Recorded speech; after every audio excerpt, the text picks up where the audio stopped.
Papa, I'm down. I can't see musical. Welcome everyone to the social van. Feeling Kyle sick of the bullshit. So here they are, reppin' C+, ready to turn every podcast to dust. So sit down and shut the fuck up, cause when in doubt, fuck your couch. Welcome everybody to the social vent. Yeah! What up, y'all? This is K&B, the Sexy Ninja, in the place to be. As always, I have a special guest, beyond special. This ninja has created something that a lot of ninjas, want to create, and they never take the initiative to. But this ninja did it. Wrote a book. And would you like to introduce yourself, good sir? My name is Jason Weber. I am the author of this book, Purple Bananas, How Prince Saved Me, and other selections from the soundtrack to my life. I just want to say thank you for having me on here today. Oh, yes. And I got to tell you, first off, the starting of the book and how Prince's death impacted you so hard. I remember the day as well, because I'm huge on Prince, and some of the things you said that I just connected with, that I loved. And one of my favorite things was like when people hate on the new stuff he was doing. And I was just like, his new stuff is still rocking to the old stuff. Like Prince is a genius. Yeah. So I gotta ask first, what Prince album did you go to, especially in that time of grief or something, just to remember him by and just keep remembering him? What's the album? Well, back then when he first passed away, and I was soaking in everything. I mean, honestly, I started with what was new at the time, which was Hit and Run Phase 1 and Phase 2. Those were the albums that he had just put out right before he passed, and there's some serious funk on there. I mean, the last two albums he recorded were absolute bangers. And I remember listening to him with Violent J, and both of us were like, "Oh, this is the shit," And Prince never lost his touch. He had a couple of albums that kind of went off in different directions, but that I didn't really care for. But by and large, he just schooled it with every album he did. The usual Prince albums I go back to, like today, and listen to when I'm craving Prince. I'll go to Purple Rain, of course. That's a classic. I'll go to Dirty Mind from 1980, which I think is the album that made him Prince. That's when he started singing about sex and decided he was going to show people that he was going to do something that was different. Sign of the Times, of course. The Gold Experience. Gold Experience is one of my favorites. I loved Emancipation. I loved a lot of stuff he did in the 90s and the aughts. I loved Musicology. I loved 3121. So yeah, there's I'm a fan of his catalog from the very first album he put out, which was For You back in '78, all the way up to Hit and Run. So it's all good to me. Oh yes, you mentioned Musicology, and I remember when Musicology dropped, and I was like the ground and the earth was shaking with how fresh that album is altogether. And for me, like when we lost Prince, it was devastating, especially to the music world. And I'll say it right here, I was a bigger Prince guy than I was Michael Jackson. No offense to Michael. Michael's the legend as well, but Prince was the artist I inspired to be. And I like, what cues and what life lessons do you take from Prince? Like, do you apply to yourself? And obviously the title of the book, Purple Bananas, very influenced by Prince. Work hard. First and foremost, work hard. Prince was a workaholic. He worked on music every day of his life. He did not stop hustling. And I've adopted his work ethic in my own life, and that's I get asked all the time, how did you write a book? Simple answer is I busted my ass, from writing it to planning it to editing, to just hustling to get it out. And I got that work ethic from Prince because he was always creating something. He was always working. And because it was something he believed in. It was his passion. Writing is one of my passions. And so it didn't really feel like work. But it did feel like I was creating something, and that's what Prince did with his music. So I took that away. I also took away don't be afraid to be a nonconformist. Don't be afraid to be something different than everybody else. I mean, the thing I loved about Prince is that there was nobody who looked like him, sounded like him, or acted like him anywhere in the music world. I mean, there was just one Prince. You know, there were in the 80s, there were some Prince clones that tried to emulate him and were obviously inspired by him, but there was only one. You know, and that was so yeah, those are the two big lessons that I took from Prince and still practice to this day. Is just bust your ass and work hard at whatever your passion is, and don't be afraid to be yourself. Prince sang a lot about nonconformity and the power of it in a lot of his work. You look at songs like "My Name Is Prince," "I Rock, Therefore I Am" from "Chaos and Disorder." It's a great, "Be Who You Are" anthem. I just loved him for that. Still do. Awesome. And with that, is that what too you saw when you were working with the Insane Clown Posse? Because, they're standing the test of time forever and always as well, especially when you worked at Psychopathic Records. I know it was a big job, everything you did. Is that what you saw in the Insane Clown Posse when you started working with them and started seeing their work ethics just as well? Yes. Oh my God. I'll tell you this much right now. Violent J and Shaggy they're extremely hardworking men. Coming from Detroit, they've got that Midwest blue collar attitude, so they've got that work ethic just built into them. And, but even though I've always prided myself on a good work ethic, when I started working with Psychopathic, I had to step up because if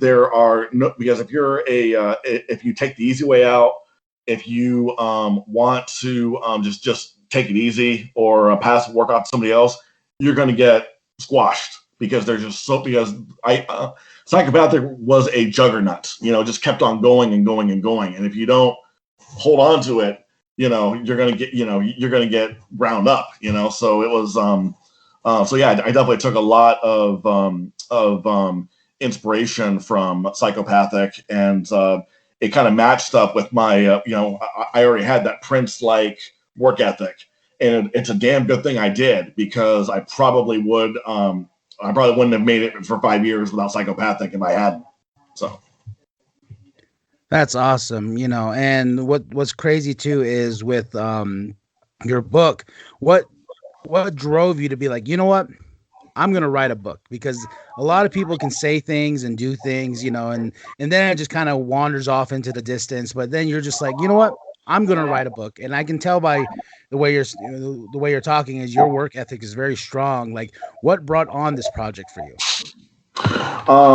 In 2016, after Prince died, I was just so distraught, because 2016, before 2020, 2016 was like the worst year of my life, because it starts out with David Bowie dying, who was another one of my favorite singers.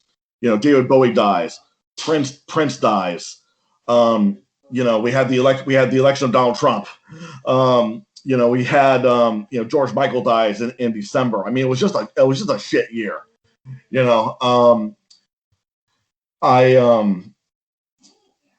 But I was really inspired because I had to do something that was going to work off that sadness, that grief, and because I never really had anybody who I was that close to pass away like that. Because I've had family members die and everything, but I never had somebody who I was emotionally and spiritually that close to pass away.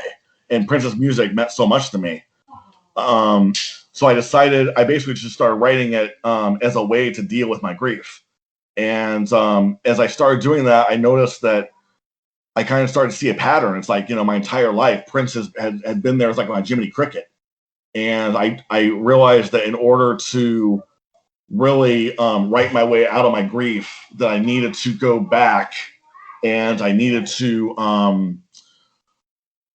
I need to examine and turn over those rocks of just how deep did Prince's influence run in my life. And as you can tell from the book, it ran very, very deep. So, but yeah, it's I started writing the book in December of 2016, and I finished in probably January or February of this year. So it took 4 years to write. This wasn't an easy thing to do, because I'm writing about a lot of very, very painful things. I'm writing about stuff that's is possibly going to get me in trouble with family members, friends, what have you. And so yeah, it took a while, because I had to mentally prepare myself for the fallout, and I'm still trying to prepare myself for the fallout. So, so.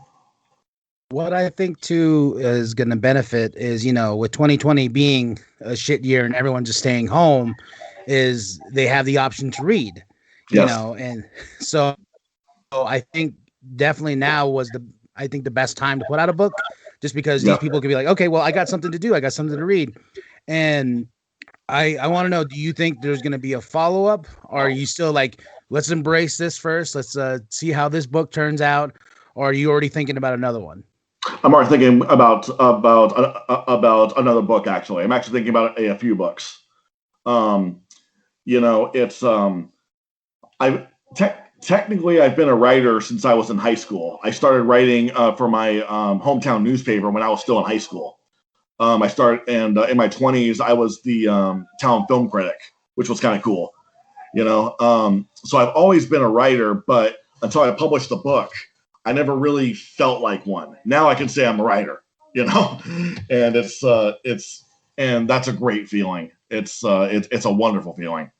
I feel like an underground rapper who just put out his first album is how I feel, and that's kind of how I'm promoting it. I'm trying to, appeal to Prince fans, Juggalos, and people who are really into music, because those are the people who are going to buy the book.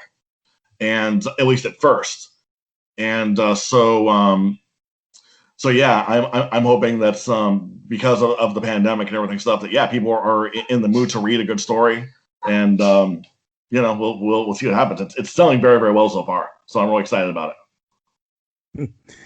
Is there with putting together a book and planning it and stuff, was there some things that were left out that you're like, I wish it was in the book, but next one, baby. Next one. Sure. There's stuff I left out without thinking about it. Honestly, I was rereading the book a while back, and after it got printed and everything, and there was a handful of little anecdotes that I wish that I had now mentioned in the book. I could have told more ICP stories. I could have told more stories about my parents. There was one story that I wanted to put into the book, but I didn't, because I was worried it was going a little bit too long. And that happened last Halloween. I was, before the pandemic, I wore my Prince costume into a costume contest at a strip club, and I came in second place, and I won $300, and that helped pay my rents.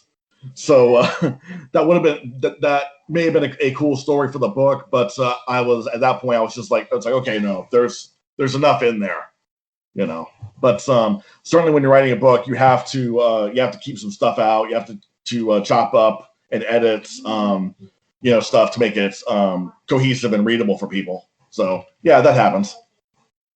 And did you ask, because Violent J wrote Behind the Paint, did Yes. you ask him a lot of questions to be like, hey, like, what did you do to put yours together? No, I just I've read a lot of music bios, and like some of my favorite writers are people who write biographies, like Chuck Klosterman, Rob Sheffield. These are people who have written music related memoirs for a number of years, and so I basically just tried to draw inspiration from them. I didn't really talk to Violent J when I was writing the book, but I'd read Behind the Paint so many times, and that's one of my favorite books. And so his book definitely inspired me to write my own book, absolutely. But I didn't get any personal advice directly from Jay. So okay, And with that, and I know we're still in the book phase, a potential audio book, and with what he did with Behind the Paint, adding the extra little flavor of more things on top of the book. Yeah. Do you think an audio book is in the future?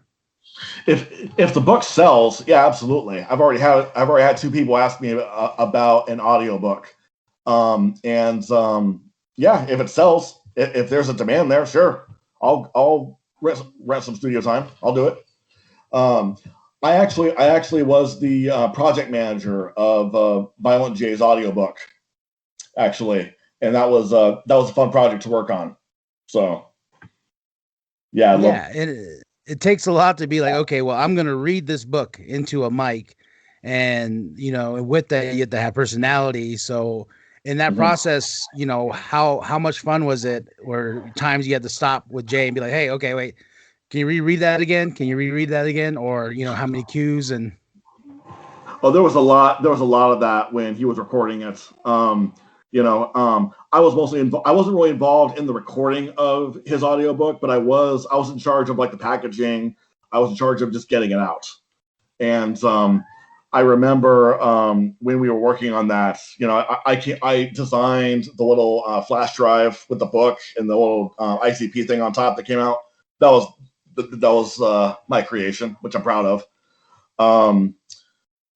Yeah, it's a lot goes into an audiobook. That was a long drawn out project to work on. And Violent J, he spent weeks in the booth just reading for the audiobook, and I admired his stamina. So that was a lot of fun.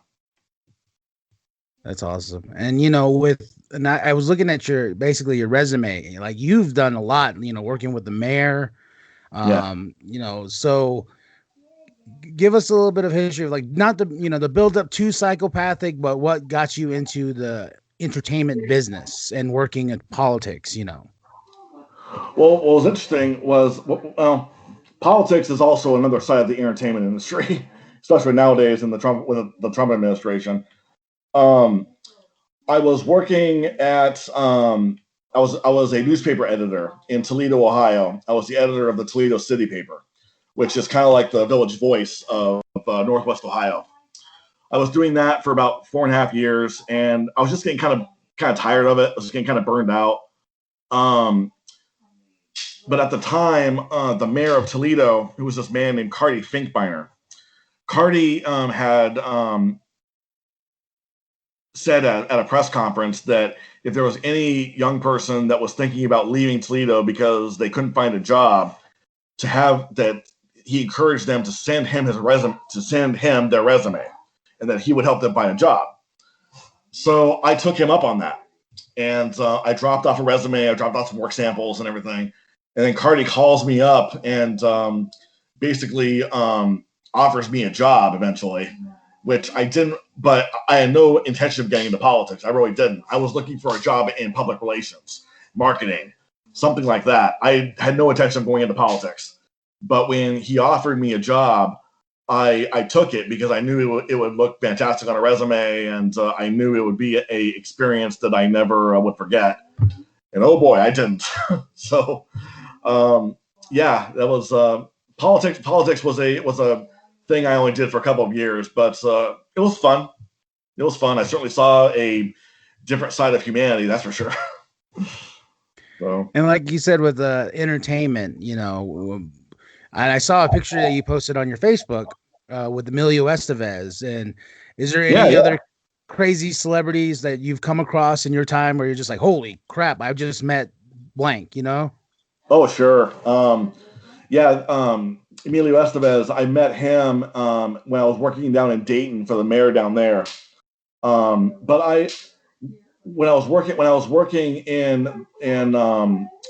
the newspaper, I got to interview a lot of celebrities. I got to interview Alice Cooper, Ryan Dunn from Jackass, Ron Jeremy, a lot of different celebrities who came to the Toledo area, and that was cool. When I worked at Psychopathic, and we were running the gathering every year, Oh yeah, I got to meet like Tech Nine. I got to meet Ritz. I got to meet uh, just almost everybody who we've had at the gathering. I got to meet, and it was basically just like saying hey man, what's up, you know. But no, it was fun. You know, it's always fun to meet artists and musicians and actors that you admire. That's really cool. So, but yeah, I got a couple celebrity stories. Like I remember I was starstruck when I was working my first gathering, and I had to drive Vanilla Ice to the porta potties. You know, he needed a ride to he had to take a leak, so I told him, "Here, hop on." And then I gave him a ride to the porta potties, and I'm making small talk with him, and that was cool. I mean, as a kid who grew up in the '90s, I mean that was just a really surreal experience. That was fun.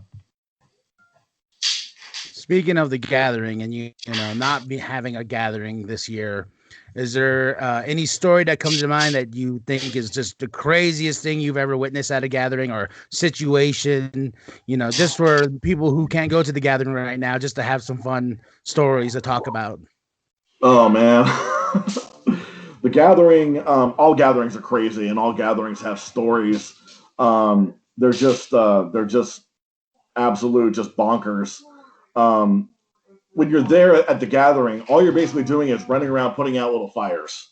You know, there's just and when you're working at the gathering, you're so busy that you don't really have a chance to really partake of any of the flavor that's going on around you. You know, um, as far as crazy stories go, when I worked in psychopathic, I mostly worked with Jump Steady um, at on the gathering.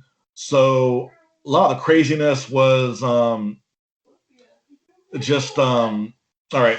Here's a crazy story. I can't believe I'm telling this, but what the hell? Um, I used to run the Juggalo Gong Show, and one of the things that we did with the Gong Show was we had to come up with really like crazy prizes. You know, we had like sex toys and shit like that and everything. And one of the prizes that I had to get was a pair of panties that were worn by a virgin, and not exactly an easy thing to find in the Juggalo world.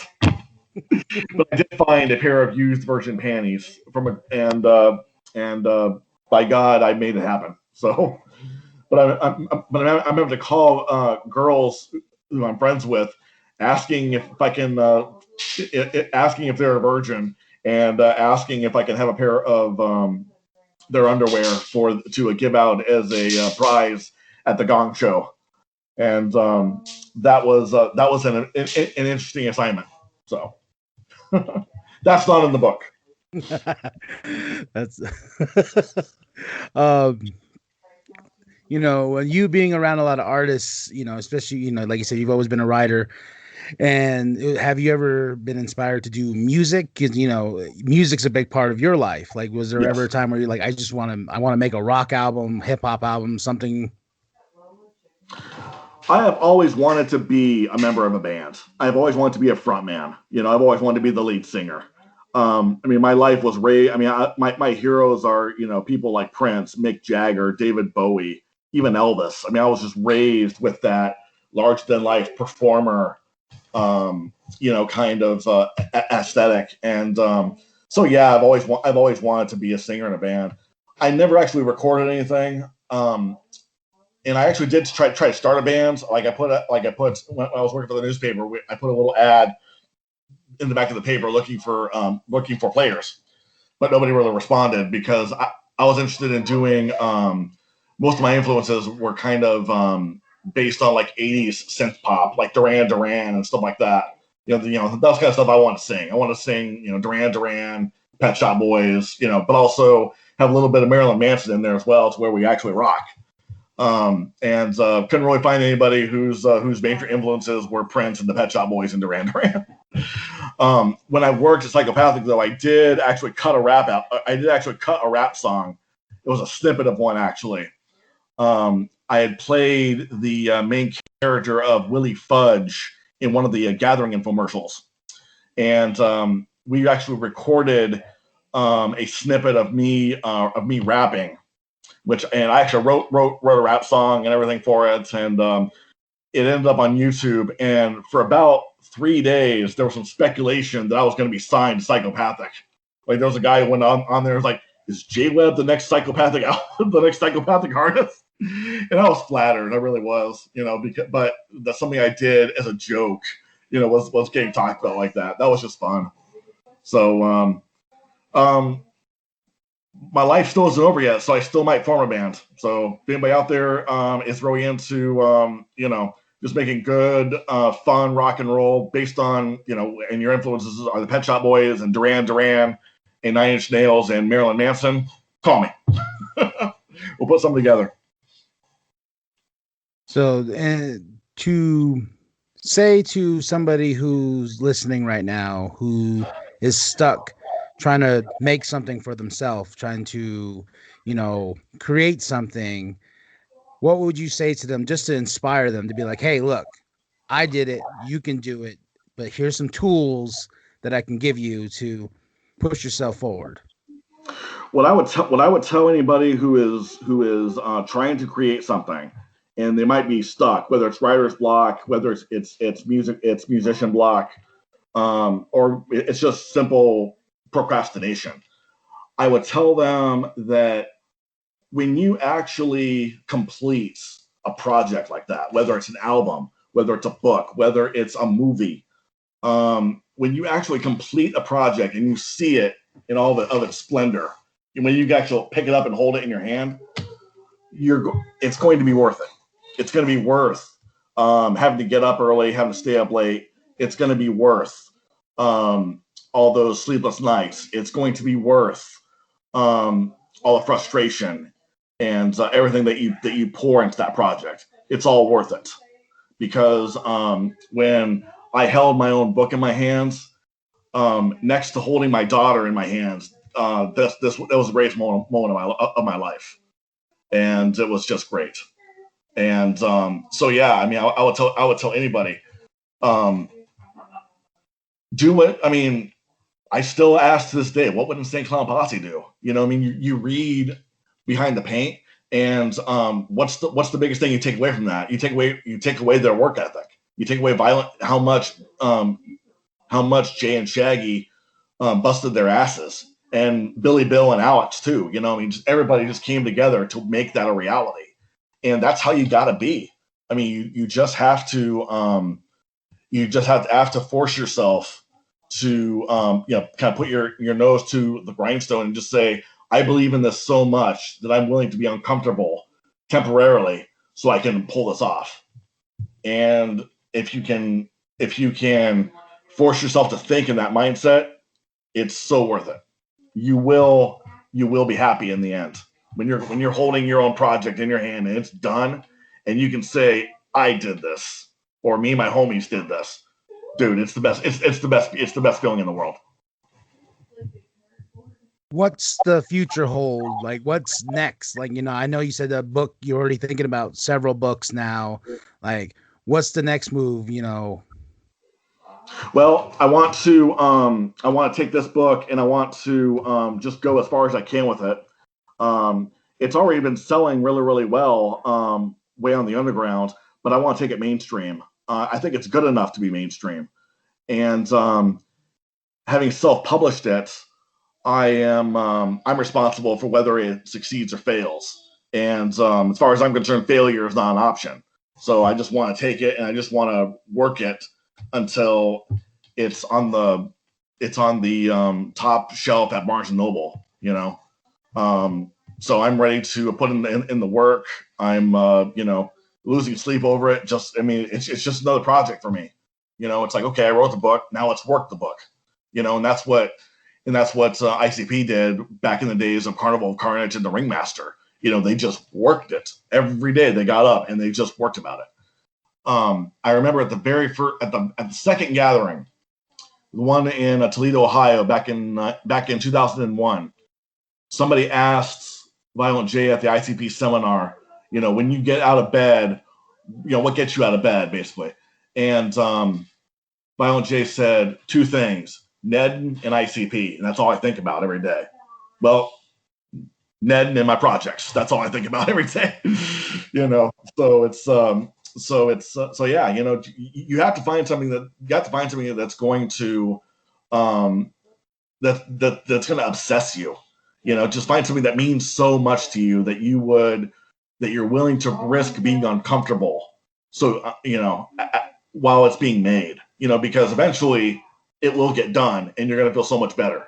It's so yeah, that's basically but as far as what's next, yeah, like I said, I just got to work on the book. I want it to go as far as it can go, and just start working on the next 2 books. Before we get going, I have one more question because it's coming back to something you said you were doing movie critic wise. What's your favorite genre? What type of movies intrigue you? And just maybe too, you never know, you could write a movie one day. I'm actually trying to sell the film rights to this because I think that I think the film because I think there is a movie here. You know, but yeah, no, I'm a huge film buff, and as far as what kind of movies I like, I have a very warped sense of humor. Imagine that. So my taste in movies, I tend to like a lot of cult classics. Like I love the Rocky Horror Picture Show. I love the films of David Lynch, like Eraserhead and Twin Peaks. I love the films of John Waters, Pink Flamingos, Female Trouble, Hairspray. I like a lot of movies that are subversive, and explore kind of difficult themes, like Fight Club. That's one of my favorite films. Donnie Darko. I love Kevin Smith movies a lot, So I like a lot of. So my tastes are extremely varied, but I like directors who really have something to say. That's really my thing. I like directors and screenwriters that have a personal vision and are trying really hard to present it. And so yeah, those are the kind of films I like. Quentin Tarantino is a favorite of mine. I love the films of Jane Campion, like The Piano. So yeah, I can sit here and talk movies with you all day. Most definitely. I'm a big movie buff as well. But before we get out of here, I'm going to give you the floor so you can plug, and I'll make sure that we'll have the plugs and descriptions and everything in the description of this episode. So the floor is yours. Well, thanks. The only thing I have to say is, first of all, thank you for letting me come on here with you. I really appreciate it, man. The only thing I like to say is I want to say a big shout out to everybody in the Juggalo family. You guys have been some of my biggest supporters. I love you all. Whoop whoop, and I really appreciate your support. Go check out my book. It's called Purple Bananas. There are some chapters in there about me working for ICP. Some of them are funny. And I'm just really thrilled to be able to have written a book that's speaking to people. That's a great feeling. I could not ask for a better feeling in the world. So thank you to everybody, and thank you for letting me be on here today. I appreciate it. No problem. And like I said, I was so excited when you said yes. I was like, oh, sweet. Because usually when I get rejection, I'm like, but when I get a little bit of like, yeah, I'll do it. I'm like, yes. So it's my pleasure, man.